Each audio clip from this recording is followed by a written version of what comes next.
This is the big one. In this review, we're looking at the AMD R3 3300X $120 CPU, but we're specifically interested in the real-world impact of CCX to CCX communication and latency, as opposed to the 3100, which on paper looks like the same CPU, but actually they're not the same. So in addition to doing the normal part of the review where we're looking at everything, including thermals, power, and gaming performance and production performance, we're also looking at the clock-to-clock benchmarks of a 3100, 3300X, both at 4.4 gigahertz, and in some instances, it's greater than 20% difference between the two, even though everything else is the same. It's a 2+2 configuration for one, 4+0 for the other, and that's where we're going to see the difference in today's benchmarks. Before that, this video is brought to you by Corsair's Hydro X water cooling series. Corsair's strength is bringing water cooling to the masses, and it has built out cooling solutions with industry leaders to help newcomers get into open-loop cooling. Corsair has fittings, adapters, GPU water blocks, CPU water blocks, pump res combos, and radiators, all available in the Hydro X line. As you can see in our footage, these kits can be used to build beautiful open-loop systems. Learn more at the link in the description below. As a bit of a teaser to this one, this is basically the new an i5 is enough for gaming. If you remember when everyone said that, that's what's happening. Now it's an R3 is enough for gaming. The 3600 was already enough for gaming, to use that old Intel phrasing that we and everyone else used to use for the i5 series.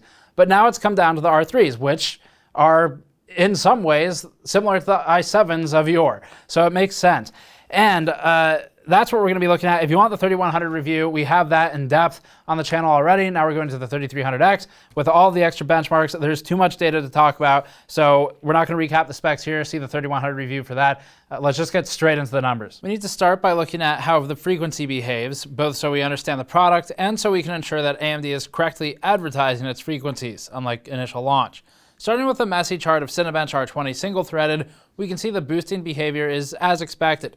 Single threads are reaching 4.3 gigahertz and taking turns doing so, as it's a single-threaded workload. The pattern repeats twice and doesn't exhibit any dips where unexpected.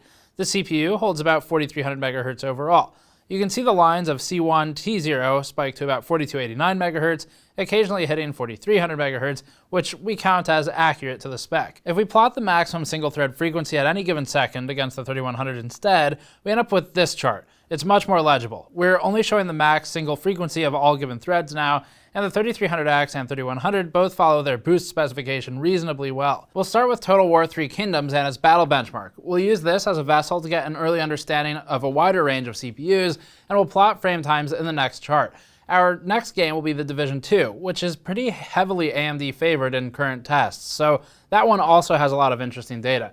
At 1080p high, the AMD R3 3300X stock CPU runs at 129 FPS average, with lows proportionately spaced at 70 FPS and 63 FPS 1% and 0.1% low. The OC pushes it to 129 FPS average, so there's no gain here, and that's for two reasons.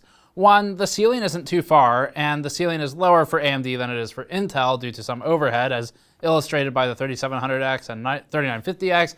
Two, the 3300X already runs at 4.3 gigahertz boost, so a 100 megahertz jump all core doesn't change that much in scenarios where it's already boosting at full clocks. Comparatively, the 3300X stock outperforms the 3100 stock by 24%, which might well be worth the $20 for many people. The 3100 OC versus 3300X OC is 14% apart, so the 3100 had more overclocking headroom to benefit from. We'll look at Infinity Fabric overclocking in an upcoming piece. As for Intel though, the 7700K stock CPU runs at exactly the same average FPS as the 3300X stock, with frame time consistency also roughly equivalent. They're within run-to-run variance and neither is superior to the other. The 7700K OC to 5.1 GHz gets it a technical advantage across the board, and Intel's 9100F is more competitive against the 3100 in this game than in others, but not overall, and becomes less significant in other titles. As for the 1600AF, that's still AMD's biggest competition with its new chips, and it's a part that AMD also happens to make. Here's a frame time plot for Three Kingdoms Battle. This is the closest empirical representation of player experience that you can get, as it shows the frame-to-frame interval and illustrates the time required to render each frame. Lower is better, and a flat line would be a theoretical best, while massive spikes would be bad, because those present as stutters to the player. Without VSync, you can't really get a flat line, so the best we look for is minimal excursions from the previous or the next frame. The 3300X plots lower in average frame time than the 3100, expectedly, and also produces a higher FPS. The greatest excursion from the previous frame is about 6 milliseconds. We typically see 8 to 12 milliseconds as being noticeable to most players, and the most interesting item on the plot here is the 1600 AF. Although this CPU underperforms in total frame throughput and average FPS versus the 3300X stock, it is better than both in frame consistency. The line tightens up without too many big excursions. We see 2 hits for about 8 milliseconds, and so we can postulate that the 1600 AF's additional threads may help smooth out the frame-to-frame interval. Those bigger jumps in the 1600 AF chart do end up averaging out to bring the lows down a bit more, but in terms of actual experience, as illustrated best by this chart, it is technically, although perhaps imperceptibly, better. The campaign benchmark is next, then shortly the Division 2 for something really interesting. For the campaign benchmark at 1080p, the 3300X stock and OC results are right on top of each other, with no difference outside of standard deviation run to run. 100 MHz doesn't change much in a game. The 3300X 124 FPS average outperforms the 3100 92 FPS average by 35%. Massively, a market difference that provides significant value for $20 extra. Overclocking the 3100 closes that gap to 25% OC to OC. The 1600 AF, meanwhile, runs ahead of the 3100 but behind the 3300 by reduced margins, stock and overclocked. The 3500X is one of the closest competitors, but also largely unavailable these days, particularly in the West. As for Intel's competition, the 7700K from 2017 is outperformed by the 3300X in both frame rate and, to a measurable but imperceptible degree, frame time, 1% lows and 0.1% lows, so the consistency is a bit better on the other chips. The delta is 2.1% in favor of AMD. The 7700K OC to 5.1 GHz pushes it past both the 3300X entries in frame rate, with frame time consistency comparable. Considering the original price of the 7700K, AMD has done well to drag down the cost of an i7, or an effective i7, to what Intel should be selling them for now. Actually, Intel sort of will be doing that with its i3 4-core 8-thread launch in short order, and we'll look at that when it's out. The Division 2 is next, using our freshly updated set of tests on Medium. This chart has fewer entries, but we're filling it in actively. This one was really interesting in our budget CPU roundup and in the 3100 review, and it's because of the comparatively large delta between the 3100, the 1600 AF, and the 9100F CPUs. The 3100 outpaced the 9100F by 37% stock to stock, showing that this title in particular benefits from the extra threads and has performance to gain from AMD's approach to CPU design. The 3300X continues to gain, this time from higher boosting frequencies stock and from reduced latency, and that puts it at 182 FPS average versus the 149 FPS average of the 3100. That's a 22% advantage. Overclocking the 3100 and 3300X reduces the gap again to about 15%, similar to other results in this review. The 3600 is a relevant comparison, as being somewhat awkwardly outperformed by the cheaper 3300X when it's overclocked, or being roughly equivalent when the 3300X is stock. AMD is running into a ceiling at about 190 FPS average here, whereas Intel's ceiling is a little higher at 205 FPS average due to the difference in GPU processing or driver overhead. The 7700K, for reference, is technically outperformed by the 3300X average and is roughly equivalent in frame time consistency. But the 7700K OC outperforms both entries from AMD. The next one is Red Dead Redemption 2, which, if it were benchmarked against other benchmarks, would be the top pain in the ass to benchmark. We test this one at 1080p, 1440p, DX12, Vulkan, and with high and medium settings, and the first chart is 1080p, Vulkan, and high. The 3300X stock runs at 123 FPS average, putting it right at the limit of what this game even allows for AMD frame rates and what it's capable of because the GPU is so binding for this title. The Intel frame rate is a bit higher, but not much, at 131 FPS average, and so we're GPU bottlenecked. And to allow the CPUs enough room to breathe, we have to reduce to medium. Even that isn't great, illustrating the very real struggle between showing a meaningful CPU difference and showing a real-world result, but we'll look at that in a moment. This is the latter, where it's not helpful to compare CPU scaling by percent because everything above 120 FPS average is constrained, but it is good to show what happens in the real world when you're GPU bound, which is what happens for a lot of gamers. The 3100's 108 FPS average result is outmatched by the 3300X by about 15% in our 1080p high Vulkan chart that we've had up, but it'd likely be higher if more room were allowed. The 3300X shows no gain and is within variance of stock and bouncing off of the ceiling here. The 7700K has a higher ceiling here and so is ahead of both CPUs that AMD just launched. Let's move on to the next chart. Here's the medium test with DX12, a different API now, so our performance behavior changes. The 3100 result hasn't really moved too much since it's been CPU bound already, but the 3300X stock result is now 114 FPS average, with about the same on the 3300X OC. They're within test variants of each other and should be considered identical here. The 7700K establishes a ceiling of 126 FPS average for Intel, and it appears AMD is likely limited to about 114 to 118 FPS average in this version of the Red Dead 2 test. Otherwise, we might see some marginal advantage in the OC. The 3300X outperforms the 3100 by about 14%. The 9100F falls far behind at 84 FPS average and probably shouldn't really be considered as an alternative to these, although it's technically cheaper and it has some maybe other deployments. For 1080p and high settings with DX12, you can see that the gap shrinks from the 14% we just witnessed to what the 3300X now shows as a performance limitation as a result of bouncing off of the GPU limit when it's fully CPU unconstrained. The 3300X only leads the 3100 stock by 7.6% here at 107 FPS to 97 FPS average. The OC doesn't do much for the 3300X, and the 1600AF ends up running between these two sets of results, stock and overclocked, and is still one of the best values available. As for the 3600, that runs marginally higher in average FPS, but is about the same for proportional frame time consistency.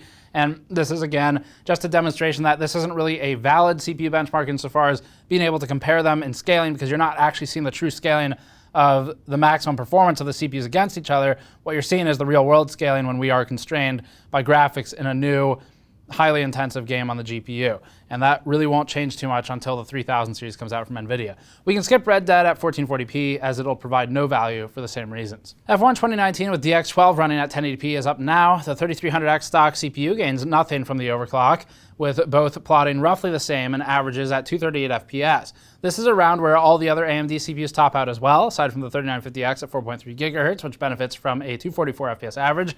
The 7700K stock CPU operates at 228, allowing the 3300X stock a lead of 4.7%. Its OC pushes to 245 FPS average, establishing that older Intel CPU OC headroom has nothing to prove and remains as much of a competitor as it pretty much always was. The 3100 stock's 189 FPS average allowed the 3300X a lead of 26%, similar to Total War versus its cheaper counterpart. But the interesting point is that the 3100 and 3300X, both at 4.4 GHz, does not equal the same frame rate.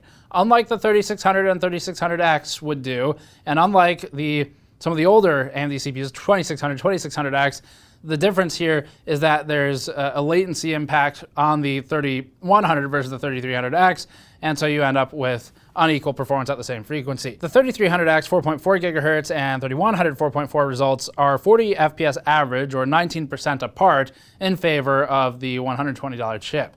The frame time performance also scales at 170 FPS 1% lows versus 142 for the 3100, and the moral of the story is that you shouldn't buy the 3100 with the intent to just overclock it to equal the 3300X, because AMD has caught on and it can't be done like you could have in the past with some of the other CPUs. Here's the 1440p F1 plot. As expected, the results are crushed down to a more limited range. The 3300X stock and OC numbers now show zero difference at all, and the 3100 stock results 185 FPS average shows the 3300X stock a lead of only 13%. The 7700K stock and OC results lead both CPUs, and the 1600AF remains a good value solution, if ever again available for the MSRP of $85. As with many of the game tests, the 3300X didn't show much improvement in Shadow of the Tomb Raider, with an all-core overclock plotted here, but the average did rise from 136 FPS to 140 FPS. That brings it to about the same performance as the stock R5 3600. Intel's i3 9100F fell significantly below the Ryzen parts, with a 98 FPS average overall, and 0.1% lows dipping down to 54 FPS. Meanwhile, even the stock 1600AF managed 120 here. This is one title where we see reasonable scaling with thread count, contributing to the 3600's advantage. Intel stock 7700K, meanwhile, falls neatly between the stock and overclocked results for the 3300X, while the 5.1 GHz overclock yet again pushes it well beyond the rest of the pack at 148 FPS average. The real value competition here is between AMD's new R3s and the overclocked 1600AF. If not, then this is a title where the more expensive 3300X retains an advantage over the 3100, even when overclocked. Clock to clock, the 3100 versus 3300X results benefit the 3300X by a 15% uplift, despite looking like the same thing on paper. That's the latency at play from the die layout change. The Civilization 6 benchmark averages the completion time of 5 batches of AI turns, and we run the benchmark 4 times to get an average of that average. The end result is consistent enough that fractions of a second are significant. So although 35.6 seconds stock for the 3300X versus 35.3 overclocked isn't particularly impressive, it is a real improvement. The 7700K was fractionally faster stock, but pulled significantly ahead at 5.1 GHz, averaging 32.6 seconds per turn. A more realistic comparison to an Intel CPU that can actually be bought new in 2020 is the 9100F, which averaged 40.5 seconds per turn, landing between the stock 1600AF and the 3100.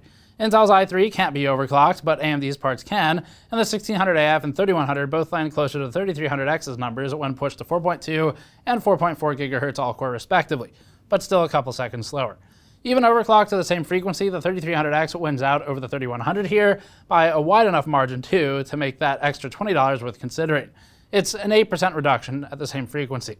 A few seconds in Civ may not mean much, but the same performance gap can be reflected elsewhere or in other games. The R5 3600 does outperform the 3300X with a 34.6 second average stock and 33.9 second average when overclocked, so for this title, AMD's naming scheme holds up, with the higher-end parts safely outperforming the lower. This is the final game benchmark before going on to production. Grand Theft Auto hasn't responded greatly to thread count increases since the days when we were comparing 4-core 4-thread i5s to 4-core 8-thread i7s.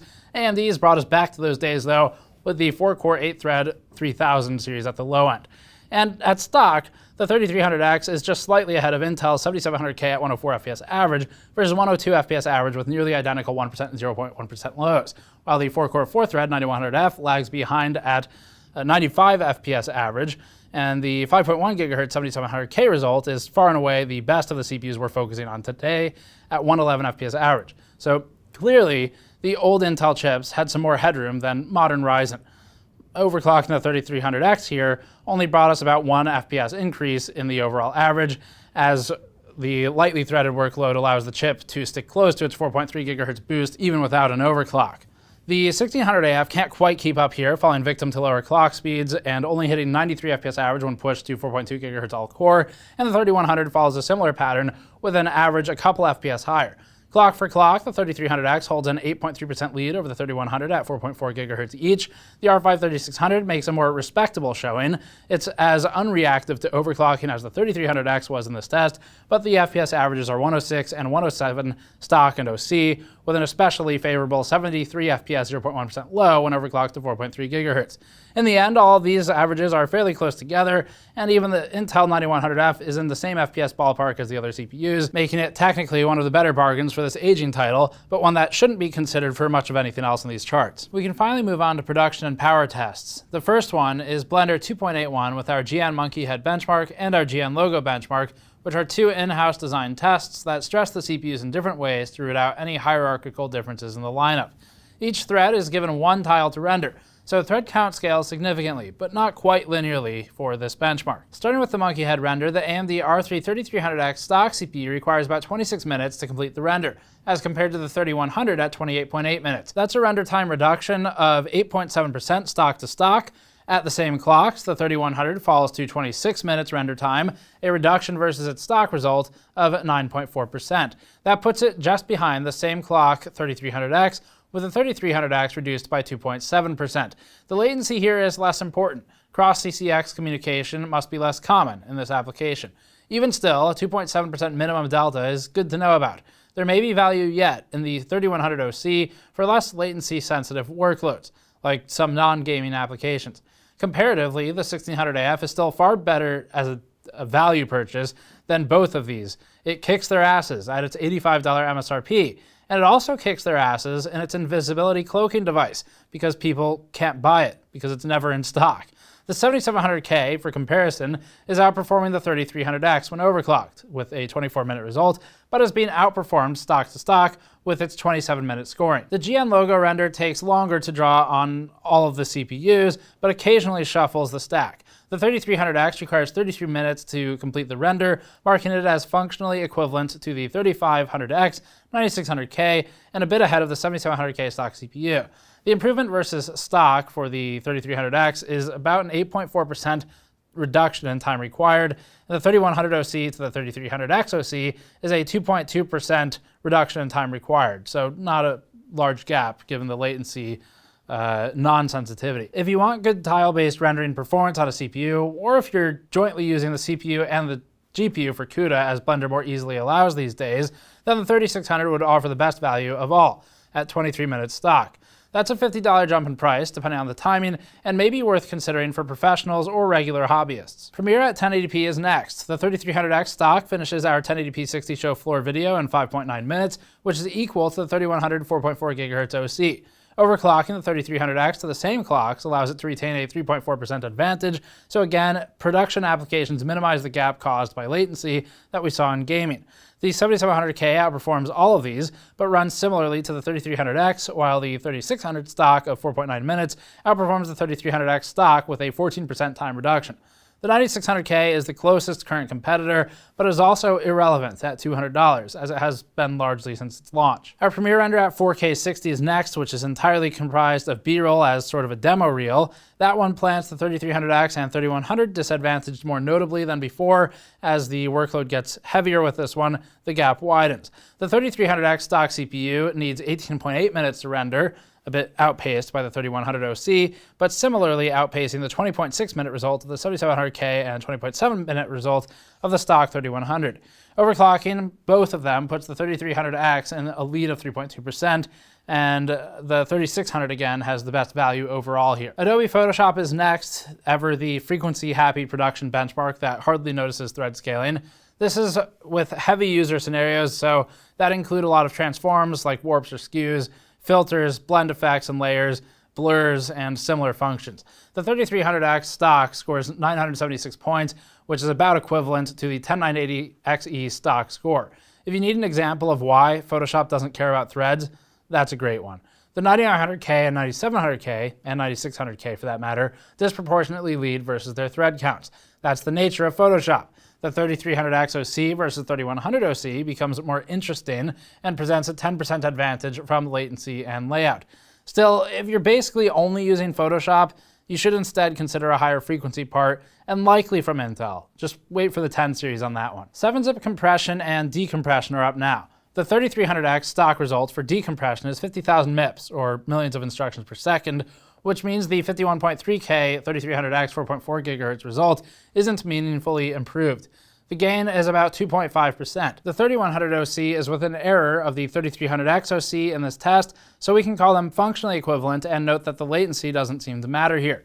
These CPUs all outperform the 7700K, aside from the 3100 stock, which is about equal. The 1600 AF has a significant lead at 59,000 MIPS and is most nearest joined by Intel i7 CPUs. Compression has the 3300X stock about the same as the 3100 OC, and the 3300X OC leading the 3300X OC by about 0.7%. So there's again no difference, and it's within variation and error. The 1600 AF roughly ties the 3300X OC when the AF is stock, while an overclock produces minor gains.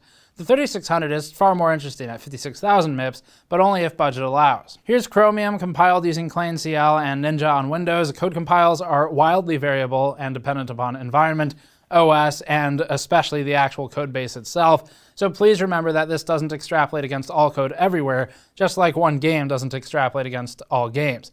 We'd basically need a code compile section similar in length to gaming to fully understand it. As a good guide though, Chromium compile requires 129 minutes on the overclocked 3300X, putting it just ahead of the 8700K and far ahead of both 7700K references. The reduction in time required with a 4.4 GHz OC is about 24% against the stock 3300X, while the 3100 OC falls drastically behind with its own 4.4 GHz result. Latency really matters here, benefiting the 3300X by 24.6% time reduced. We also see that frequency benefits the 3300X as its 4.4 GHz 8-thread result outperforms the 1600 AF 12-thread 4.2 GHz result by 11%. This marks Chromium compile as the most interesting test of the production suite in terms of latency sensitivity. Power testing is among the last two charts for the 3300X. We measure at the EPS 12-volt cables instead of at the wall, so this is actual CPU power, not total system power. This is much more accurate and only misses out on VRM efficiency losses. Using Blender after 5 minutes, so after turbo duration expiry, the 3100 stock draws 50 watts, 3300X stock draws 71 watts, and the overclocks draw about 71 watts for both. Note that our overclock on the 3300X used a manual voltage tune, so it got lower than the motherboard was often running when stock, and we were able to push higher performance at less power as a result. The 3100 increased by 20 watts over stock, and the 7700K consumed about 78 watts for this test, with the 1600 AF at about 83 watts. This power test shows Cinebench R20 multi-threaded, which doesn't last that long and expires within turbo limits for these Intel CPUs. The only real change here is in the Intel parts. For the shorter test, you'll notice the 9900K runs at 155 watts rather than about 90 for the previous test, and this is accompanied by the 9700K moving from the 90s to 113 watts. That's higher power consumption, obviously, but it's also expected within Intel spec, which states that PL1, PL2 windows, and Tau all set a limit for what the turbo boosting is allowed to do and for how long, and R20 is within that. Finally, for a quick thermal reference, we plotted the stock thermal performance with auto voltage on the X570 Master. This is using an NZXT Kraken X62 standardized cooler at max pump and fan speeds on each CPU, and when we show the overclock numbers in a moment, that will be with a manually controlled voltage. Running Blender until steady state is held is how we're taking the measurement. We have a full CPU cooler test bench if you'd like additional information on thermal performance, but we've simplified it for this coverage. The AMD R3 3300X quickly ramps and hits about 74 degrees T-die. That's not our usual delta over ambient number, just the measured temperature. Ambient for the test room is about 21 to 22 degrees Celsius, and that's held for this test. For about 20 watts more than the 3100, these numbers make sense. The R3 3100 plots about 64 degrees Celsius. The 280 CLC helps maintaining those higher boost clocks with Precision Boost 2. That's also why we use it in all testing except HEDT. Adding the 3300X OC to this chart, we ended up at about 79 degrees Celsius. This was with as low of a voltage as we could tune for the part, so about 1.343 volts set, and you can see the get voltage in the power chart. But to go to 4.5 gigahertz would at this point require an exponential voltage increase that would not be sustainable for daily operation. Concluding this mess of papers on the table then from the last 2 reviews we've done, the 3300X is a good CPU. At $120, we can recommend it for budget builds, and the counters we would provide would be the 1600 AF if you can find it at $85 and you're thinking of building another computer at some point with around that level of capability, you should buy that CPU because AMD is still trying to restock them right now. They'll make them more or less until the supply runs out of that node, and the scalpers are still going to keep buying them because the reviews were so positive. They buy them for $85. There's no inventory, then you mark them up. So if you can get an 1600 AF for $85, you should do that. But in most cases, you won't be able to. The 3300X is extremely competitive. It overclocks really not that well in terms of the all-core performance. You're not going to get a lot out of it. But that's where Infinity Fabric and that kind of tuning comes in. We'll have a different video on that with streams you can check back for. The 3600 is the other point of consideration at about $170, $180 right now in the US. That's worth the $50 for people who are going to be doing more multi-threaded workloads like production benchmarks that we've provided today. And you may get some value out of it there, but just for gaming, the R3 3300X is enough. It provides sufficient value over the 3100 to justify the extra $20. You often get more than 1 percentage point improvement for $1 spent if you want to look at it that way. So it's really not a bad value, but the 3100 ends up being more limited by its CCX layout than anything once you get into overclocking, because the clocks just can't as easily make up the difference where they otherwise would be able to. So AMD's caught on. And it also helps with their yields, which is probably more of the reason why they did it. So anyway, Intel needs something in this price bracket, but it currently has nothing. It just genuinely doesn't have a competitor right now at this price point. Closest you get is stuff with IGPs, and you're spending money for stuff that a lot of people aren't going to use, and then you might as well look at the AMD APU stuff anyway. So that's it for this one. We're going to cut it short because the video is too long already. Subscribe for more. Check back for the Infinity Fabric overclocking content and the streams following. Go to store.gamersnexus.net to support long-form content like this, or patreon.com/gamersnexus. Subscribe for more. We'll see you all next time.